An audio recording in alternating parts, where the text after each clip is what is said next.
This episode is brought to you by Hammerlock Apparel. Visit hammerlockapparel.com today. On today's episode, we pay tribute to the Ugandan Giant Kamala. We talk about exploiting your opponent's weaknesses, favorite gimmicks of all time, and carrying a loaded gun in the ring. It's the Ugandan Giant Kamala against Jake the Snake Roberts. Let's go!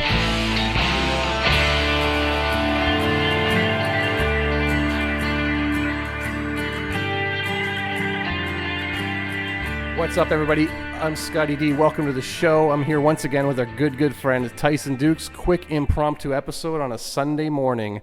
How you doing, Tyson? Brother, I am good, Scott. Listen, today is an impromptu episode. Like you said, we're going to be dealing with the late, great Kamala. We've lost one of our legends in professional wrestling. Kamala was one of those guys that was character-based. We're talking about a complete gimmick character, but a character that has done extremely well. And this is one of these guys that when we talk about working and wrestling, there's two types. You're a wrestler or you're a worker, and there's always a fine line. And James Harris was definitely a worker, a great worker, because he stuck to this gimmick. He held on to it. He never broke kayfabe, and everybody believed him. Back in the day when he started in this business and they came up with this character for him, he was all character and he didn't break character. And that is something to be said. That's a feat that is not seen very often. Give some stats on this, Scott. What do we got going on?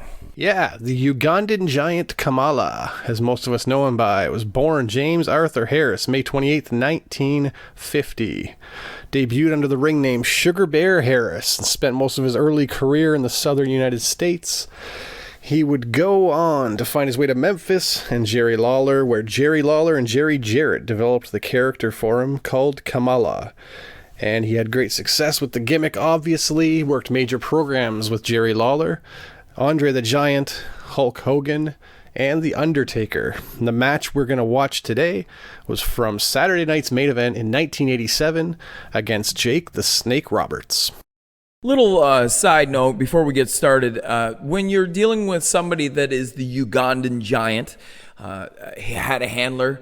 You'll see Kimchi out there. Before we get started, anybody who is not familiar with the big man Harris, you're going to see a lot of things that are like going to be completely different than you see in normal everyday wrestling. First of all, there will be no technical wrestling with one Kamala. He's not meant to be a technical wrestler. That's why he lived this gimmick so well and really embraced his role. He stuck to his strengths, and definitely one of his weaknesses, as they say in the past, they said that his work rate, his wrestling rate, wasn't top notch. He couldn't throw a good punch. Not a very scientific wrestler, as it were. He was more of a brawler type. This way, at being 6'6", 6'7", and over 350 plus pounds, that's a giant human being who is still athletic. So if you're going to match these kind of traits, that's a hard thing to do. Like, you're athletic, you're a giant, but yet you don't have enough of that kind of refined coordination to get stuff done as a way of like spinning into hammerlocks and wrist locks and stuff like that. So he started as Sugar Bear and then ended as the Ugandan Giant. Great things to note on all this stuff that is Kamala is that he is barefoot, which is great. I would never want to be in bare feet. I hate being in bare feet in my own house. I can't even be without socks at all times. I got to be wearing socks. I don't like being in my bare feet. So that is one thing. He really stuck to the role of like always being barefoot. He also like always had superstitious stuff, and he didn't like snakes. He doesn't like bright lights. There's an element of voodoo to everything Kamala does. So when there's voodoo, there's a ton of superstition. So anything that is his positive that would make him stronger than most is also where you find his weaknesses. And we're going to see that today in our match. Scott's going to line it up. We're going to get it together here. He's going to give you like the info of what we're doing, and then we're going to hit it. All right, so if you want to watch along with us, you can find this match currently on YouTube. It's titled WWF Kamala versus Jake the Snake. The video is 9 minutes and 21 seconds. And I'll give you a second to get this queued up. We're ready to go. If you need to pause it, go ahead. And I'm going to count us down from 5 to 1, and then we're going to hit play. So 5, 4, 3, 2, 1, play. Now, as a kid, I don't know, Scott, I'm going to ask you on these things too. I'm going to hand it over to you a little bit here. But as a kid, was there anything more odd and more threatening as a child than seeing someone like Kamala? When you have Mr. Fuji there in his war paint, you have Kimchi in the back wearing a mask. You don't even know who this person is, if he's an actual human being. And then that really cool tribal mask that he used to walk to out in his entrance with. I usually talk about cosplay style wrestling nowadays, where they just wear a costume to the ring and there's nothing behind it. When we're talking about Kamala, we're talking about all substance. He didn't only just wear the mask, he was the man behind that mask. And that's the great stuff about this is professional wrestling 101, everybody. Even though there's no hammerlocks here, and I know there won't be any hammerlocks here, we're talking about a guy that actually lived and breathed this character. So what did you think as a kid? Yeah, I mean, he was probably one of the last gimmicks that was fully believable to some people. I mean, he started before the business was exposed. And even as a kid, I remember thinking, man, this guy, it could be real. You never know. He carried a spear sometimes to the ring. That was always a little extra scary. And he just played the gimmicks so well. His mannerisms, his facial expressions, the way he would not understand exactly what was going on. There was a little bit of an element that let me suspend belief. And he did it extremely well. And after him, I don't remember anybody coming along that gave me that same feeling watching he was the gimmick. So I really enjoyed it. If you're watching along with us now, you're seeing Jake the Snake with an interview with Mean Gene backstage. We're going to get started here in the ring shortly. But no, that was, I don't know what you think, but to me, he was the last real pure gimmick guy that people believed in. Without a doubt. Every time I see Kamala stuff, and I've gone back and now I've watched a couple now, and I really enjoy it, just because that was pure gimmick. Of course, we're off of Jake's promo, one of the best in the business. Kids, if you want to learn how to do promos correctly, watch Jake Roberts, watch Ric Flairs, watch these guys. These guys made money on talking. They didn't have to do anything in the ring. All they had to do was talk. So when we get Jake in the ring, and you can see he's all business, he brings out a snake, like he always did. He comes to the ring, he scares off, he uses the tactic to get the snake. He pulls the snake out and scares off Kamala right away, and then just leads into him that being a cutoff for him as well. So his strength is also his weakness, where he's tying up Damien, and then from behind, not rushing his attack, is Kamala, really soaking it in for the crowd so they could see him actually work. We're on to stuff that is so great. Of course, Kamala starts with chops. He's chopping him down, throws him in, gives that side kick that he was known for, and then right back to it. Now, this one you're going to really enjoy, because this is more of organized chaos, and that's what I love about Roberts. Is he knew how to tell a story. Because it's not going to be all heat. There's no way of getting over by just having Kamala beat him up the whole time. But he makes this look really believable. This looks like, as I've told Scott before, organized chaos. You're going to see in this match, you're going to see no cool, you're not going to see anything that you're going to think that Kamala's going to throw any suplexes, body slams. None of this is happening, everybody. This is going to be straight up chops, headbutts, and a bear hug, as we are at right now. Check it out. And this is where we're talking about the weaknesses. Me and Scott talked about weaknesses. Here he is, kicking away at the foot, stomping away, kicking his knees. That's his weak point. That's one of the things that makes Kamala, but it also is his weak point. as you can see. Now this is where we're going to get a standoff. So they both attacked each other. One threw a snake in the ring. The other one attacked the other one from behind. Now we have a square off moment. What do you think so far, Scott? What are you thinking? Loving it so far. I can't get enough of watching Jake in the ring. Never rushing, always taking his time, but everything makes sense. Perfect. And here we are. Boom. Cut off. If you're with me on this, you've just witnessed Jake Roberts take a chop to the head, and you know that he took stuff off the ropes he didn't bump. And you're probably wondering to yourself, why didn't Jake bump? Because that wasn't the cutoff. You don't always have to bump. So the first thing that Jake did is he tried for an actual hold. And then, of course, psychologically, you're not going to grab a hold on a savage because he's not going to play by the same set of rules.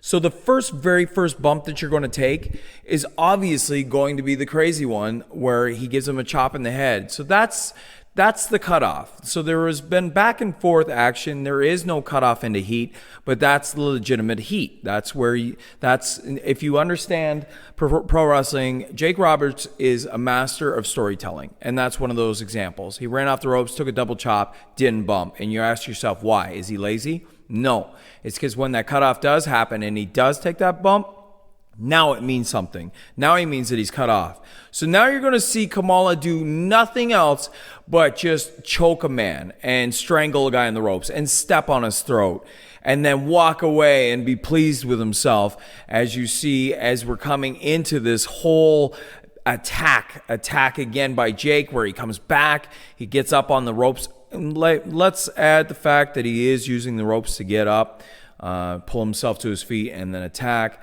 Of course, he's going to be shut down because you're dealing with somebody that's not science. You're dealing with somebody that is just scrapping, just going to throw chops, headbutts, his huge 6'7" frame at you. There is nothing to it. And this is one of these things about Jake Roberts that I love. Gets beat up, he's selling, he's going to goad him in. This is the science of pro wrestling, where you need to know how to tell a story. He can't outpower him, so he outsmarts him. Boom, high knee. And how awesome is that high knee? And here's a place that Jake Roberts never goes, to the second rope and another knee, because a knee off the rope won't do the trick. Let's do it off the second rope. And look at the fans. If you're with me right now, you're not hearing any audio. You're just watching along as I'm just watching, not hearing audio.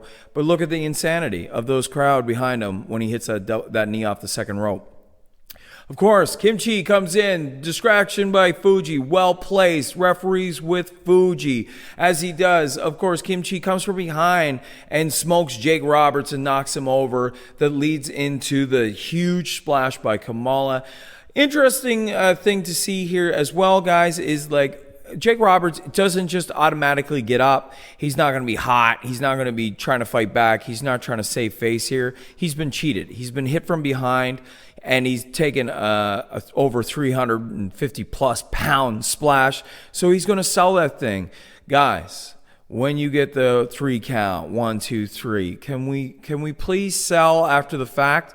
It doesn't make you look weak to just sell a little bit longer. Actually, it would hold a lot more strength behind it if you sold longer. If you would sell longer, it just shows that you have more fight, and that why you got pinned was a reason that you did get pinned, because you have the ability to sell the fact that something actually took you out.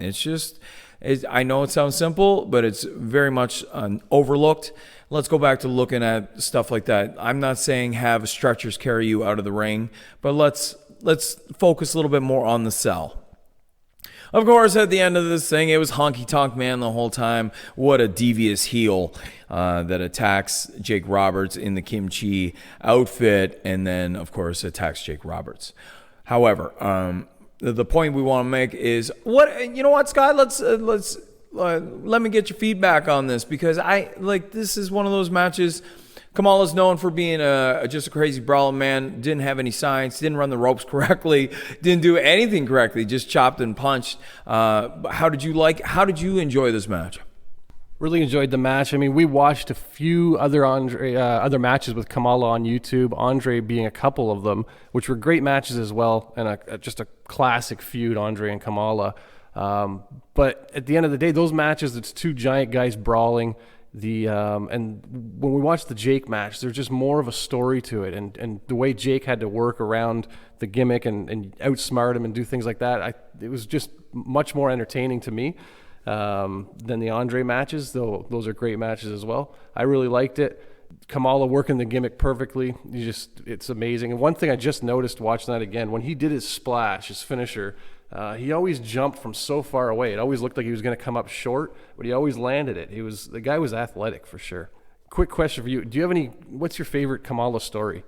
So there's a lot of different stories in this, and before we get to the stories, I want you to just know like why we picked this match over the Andre matches is for one reason. We were sitting here watching the Andre matches and like, oh my God, this is just two giant human beings attacking each other and causing chaos. But like I was thinking about it, this is how two big men should fight. And then Scott looked at me and said, there's not that many big guys left, and he's totally right. He's totally right. So we've taken the time to search something out, being Jake Roberts, because Jake is such a storyteller.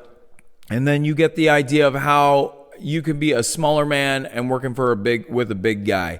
And we're also limiting Jake in the fact that Jake is the smaller guy and Kamala's not going to do fancy stuff. And he's not going to take too many fancy moves. He's just, and it was still just a beautiful match to watch. One thing we want to take away from this whole Kamala thing too is the crazy stories of Kamala.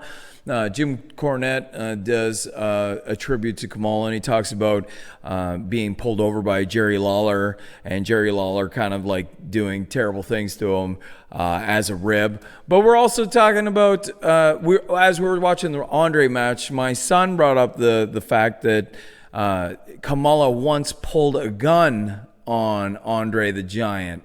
Now, there's been speculation as to what went down, but it was a missed call or a missed spot in their first encounter that led to Andre stiffing him and calling him choice words, and then Kamala the next day coming into the locker room and not having any of it. He says in the match too that he fought back. Scott, do you have any more? Like he says, from the story that I've heard, please tell me if I'm wrong, but they've said that he fought back, he put him back in the corner and slugged away at him, and then the next day he pulled a gun on him in the locker room, and of course Andre backed up, and then he was easier to work with. What is your take on this, or do you have any other Kamala stories? I don't have any other ones. That was more or less the story I heard as well. It's coming from Kamala, so take it for what it's worth. We weren't there. We don't know exactly what happened. But he says during the match, Andre hit him with a shot or grabbed him by the throat or something, and Kamala got on him and got in the corner and didn't let off him. He said he was 32 years old at the time, strong as a bull, and he just, he took it to Andre, he said, in the ring. And then the next night, the incident happened in the locker room.